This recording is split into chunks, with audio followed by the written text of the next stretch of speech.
शिरडी के साईं बाबा का नाम क्या साईं ही है? यदि नहीं, तो ये नाम उन्हें किसने और कब दिया और कब बाबा शिरडी आए? ओम साईं राम दोस्तों, साईं कथाएं में आपका स्वागत है। आइए आज की कथा में हम जानते हैं कि बाबा शिरडी कब और कैसे आए, और साथ ही ये कि उनका क्या नाम साईं ही है? यदि नहीं, तो ये नाम उन्हें दिया किसने?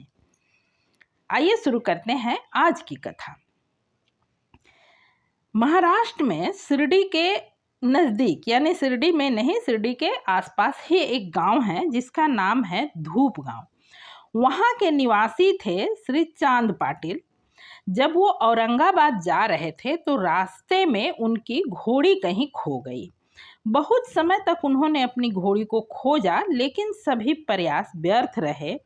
लगभग 4 कोस पैदल चलने पर उनकी दृष्टि आम के एक पेड़ तले बैठे एक फकीर पर पड़ी, जिसने तन पर कफनी, सर पर टोपी एवं बगल में एक छोटी सी छड़ी दबाई हुई थी। फकीर चीलम सुलगाने की तैयारी कर रहा था। चांद पाटिल को समीप से जाते देख फकीर ने उन्हें अपने पास बुलाया और बोले, चीलम पियो और थोड़ा आराम करो। चांद पाटिल बोले, मेरी घोड़ी गुम हो गई है। फकीर ने आदेश दिया, थोड़ा नाले के तरफ भी तो खोजो। महान आश्चर्य कि चांद पाटिल को उनकी घोड़ी नाले के पास मिल गई। उन्होंने सोचा, यह कोई साधारण मनुष्य नहीं, अपितु यह कोई पहुंचा हुआ संत है। जब वो वापस फकीर के पास लौटे तो उस समय फकीर चिलम तैयार कर रहे थे। केवल 2 वस्तुओं की और आवश्यकता रह गई थी, जिसमें से कि पहला था अग्नि और द्वितीय उसे गीला करने के लिए एक साफी।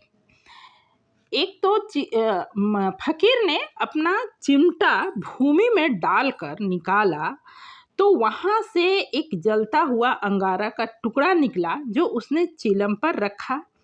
फिर फकीर ने पुनः उसी सटके को ज्यों ही बलपूर्वक जमीन पर प्रहार किया, त्यों ही वहाँ से पानी रिसने लगा, जिससे कि उसने अपने साफी को भिगोकर चिलम को लपेटा। इस प्रकार सब प्रबंध कर फकीर ने चिलम पी और चांद पाटिल को भी दी। यह सब देखकर चांद पाटिल आश्चर्यचकित हो गए और उन्होंने फकीर को अपने घर चलने का आमंत्रण दिया। फकीर उनके घर आने को सहमत हो गया। चांद पाटिल के घर आने के बाद धूप गांव में, वो धूप गांव के थे और चांद पाटिल धूप गांव के पाटिल, यानी वहाँ के अच्छे ऑफिसर टाइप के उस समय की जो व्यवस्था थे। अब उनके भांजे की शादी तय हुई थी, जो कि शिरडी गांव की लड़की थी, और उनके घर से बारात शिरडी गांव जाने वाला था। उसी बारात के साथ ये फकीर भी शिरडी गांव पहुँचे। शिरडी में पहुंचने के बाद में बारात को खंडोबा मंदिर, जो शिरडी में एक खंडोबा मंदिर है, उसके समीप ही टिकाया गया। गाड़ी से सभी लोग, जो घोड़ा गाड़ी और बैलगाड़ी उस समय में जो हुआ करता था, वही गाड़ियां थी, उनमें से सभी लोग धीरे धीरे उतरने लगे। जब वो फकीर उतरने लगे तो उतर कर उस फकीर ने वहाँ बने वो जो खंडोबा की मंदिर थी, उसमें प्रवेश करने का प्रयास किया। उन्हें देखकर वैसे तो वो वेशभूषा से एक मुस्लिम लग रहे थे और वो एक मुस्लिम के बारात में आए भी थे। इसके बावजूद खंडोबा मंदिर के जो महालसापति थे, उस फकीर को देखकर उनके मुख से बरबस ही निकला, आओ साईं। वो शब्द, और उस दिन के बाद से बाबा साईं के नाम से, वो फकीर साईं के नाम से ही जाने लगे। हालांकि शादी के बाद, शादी हुई, बारात आई थी तो शादी हुई। शादी होने के बाद में जब चांद पाटिल ने उस फकीर को, जिन्हें अब साईं नाम मिला था, उन्हें जब बारात के साथ वापस जाने के लिए कहा तो फकीर ने साफ इनकार कर दिया कि नहीं, आप लोग जाओ, मैं यहीं रुकूंगा।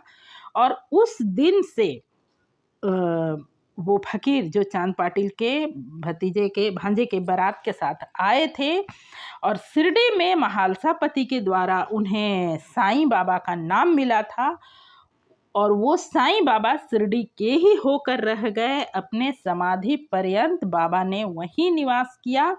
ये बात की बात है कि बाबा बाद में कैसे द्वारका माई में रहने लगे, इसके बारे में मैं फिर कभी बताऊंगी। आज के लिए बस इतना ही।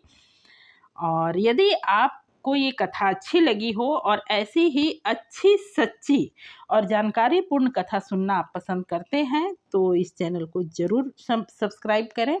मिलते हो फिर से किसी ऐसी ही जानकारीपूर्ण कहानी के साथ। तब तक के लिए ओम साई राम, नमस्कार।